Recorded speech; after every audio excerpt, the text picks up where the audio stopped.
I wanted to talk about the Denver Nuggets. So the Denver Nuggets are my team to watch. They're my favorite team. They're my team that I watch. I'm a fan of the Nuggets. Jokic is definitely one of my favorite players in the league. It's him or Giannis. I love both of those guys, but from what I saw from them against the Celtics, it was honestly pathetic. I did not like what I saw. Now it was, somewhat of a close game towards the end. KCP kind of he came in that third quarter and really hit some big shots to keep him in that game, make it single digits because they were mostly down double digits, but like 90% of that game, and KCP kind of brought him back in. Jokic played great as well. He almost had 30 points a game, or 30 points. Almost had 30 points in that game, and after that, my concerns just kind of come from the help that was around Jokic. So two players that annoyed me in that game. First one was Aaron Gordon. So Aaron Gordon statistically had a good game. He had 17 points, 7 rebounds, 2 assists. Um, he also had 3 offensive rebounds, which were huge. But I don't.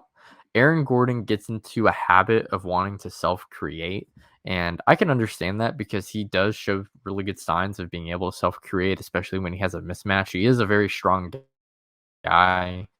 And obviously, he's athletic. So as soon as he gets under the basket with a smaller guy, like he's able to just yam on him. So I definitely like that. But there's definitely times in the fourth quarter where Aaron Gordon was trying to, self-create and get a bucket, and it was ugly. And the reason why I have a problem with it is like obviously he does show the signs, but when he's doing it in crucial moments, that's what annoys me, especially when like the ball doesn't even like touch Jokic. Like Jokic doesn't even get the ball, Murray doesn't even touch the ball. It's just Gordon like Jokic grab the rebound, pass it to Gordon. Gordon will bring it up and then just stays in Gordon's hands the entire play. And then if he ends up passing out, like he's not that great of a passer, so it just ends up leaving the offense scrambling to try to figure something out. So in that fourth quarter, before things kind of like got blew out of the water, there was one specific play. Aaron Gordon actually had like a nice move on the baseline. He likes to go baseline, and he was able to get a nice basket off the baseline. But then he had the same one, but he's like posting up, and I believe he's doing it on Tatum as well. And it's like, why are we doing this on Tatum? This doesn't seem to be the guy you want to actually start self-creating on.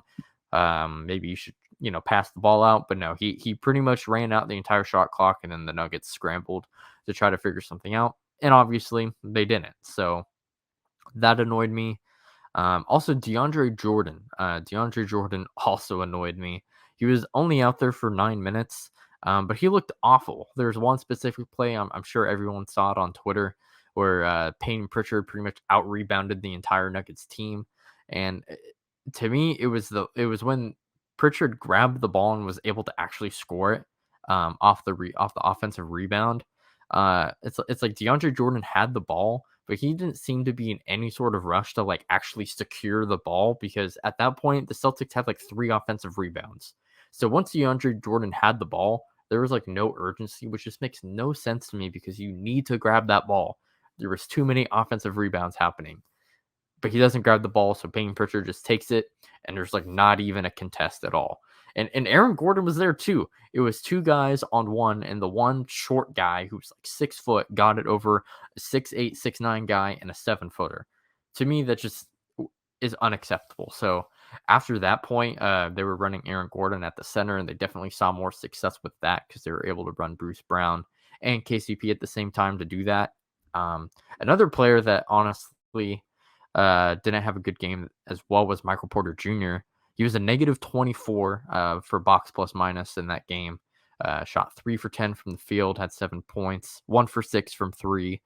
And obviously defense is not his calling card, so wasn't a great defender as well.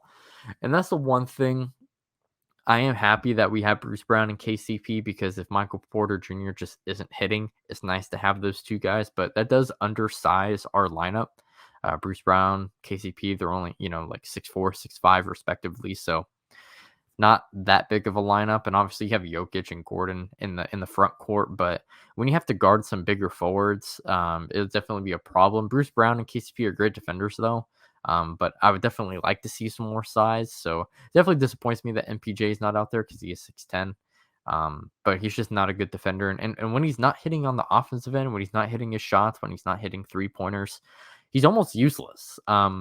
He is a good rebounder. But again, like if you're not scoring and you're not defending, you can just get rebounded from someone else. Like Bruce Brown in this game, he had 10 rebounds. He had 5 offensive rebounds. And like I said before, he's only 6'4". So, he's able to play defense. He was knocking down some shots yesterday as well. He ended that game really well. He had 16 points, 10 rebounds, 6 assists, 2 steals as well off the bench. So when Michael Porter Jr. isn't playing good, I do like having Bruce Brown, coming in at the small forward. But it is disappointing to see Michael Porter Jr. just not playing all too well because we did pay him all that money, and it kind of sucks when you can't play a guy who is owed a lot of money. It's not ideal. You would rather spend that money on someone else who can actually play in games. But again, it's early in the season, but even saying that though, like to me, it's just like a cop out because Michael Porter Jr. has not been able to play defense his entire career. And sure, he's still young, but I'm not sure if he'll ever get to the point where he's an average defender. And if he does, like I still think it's going to take a couple years. I think he's far back on his defensive skills. He virtually has to be on, like he's got to be on go when he's on offense, because if he's not, then he's not going to be on the court. Celtics played a really good game though. Tatum, he ended up the game with 34 points, 8 rebounds, 5 assists. Jaylen Brown had almost a perfect game. He was, I think he went 11 for 11 and then missed his next 4 shots, but he went 11 for 15 from the field with 25. Al Horford also had a huge game. He went 6 for 8 from 3. And that's just like another annoying thing as well. Like Jokic plays in the drop. So Horford is just able to get these really easy threes. Grant Williams had 13. Derek White had 10, and Peyton Pritchard had 11. And Peyton Pritchard had 4 offensive rebounds as a 6'1" guard off the bench. So rebounding was a huge problem in that game for the Nuggets. MPJ, his lack of actually being able to score the ball left him off the court. So the Nuggets definitely missed him, but we're still able to get some pretty good playing time out of Bruce Brown. And Aaron Gordon, I think at times can just be a little bit of a ball stopper. Still really like him. Think he's definitely a good fit for the team. It's just times like the Celtics game where I wish we still had Jeremy Grant, even though we underutilized him when we had him. Just where he is now on the Blazers, I think that's a perfect spot to have him as like that number 3, possibly number 4 option. He will definitely be a number 3 if MPJ is going to be missing shots like he did yesterday, but I definitely miss Jeremy Grant. But Aaron Gordon is still a very fine power forward for us.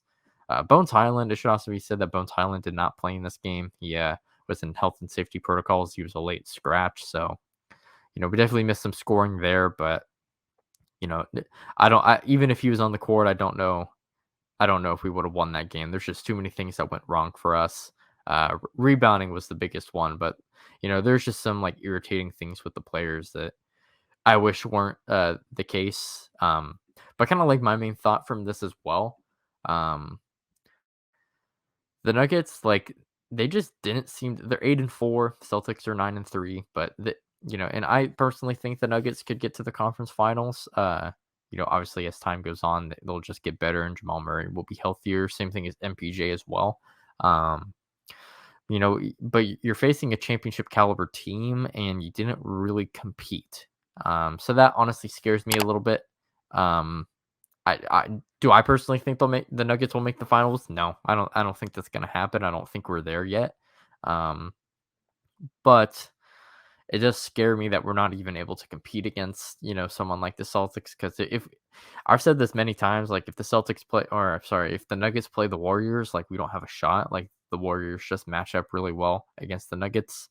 So they'll be able to kind of outplay us that way.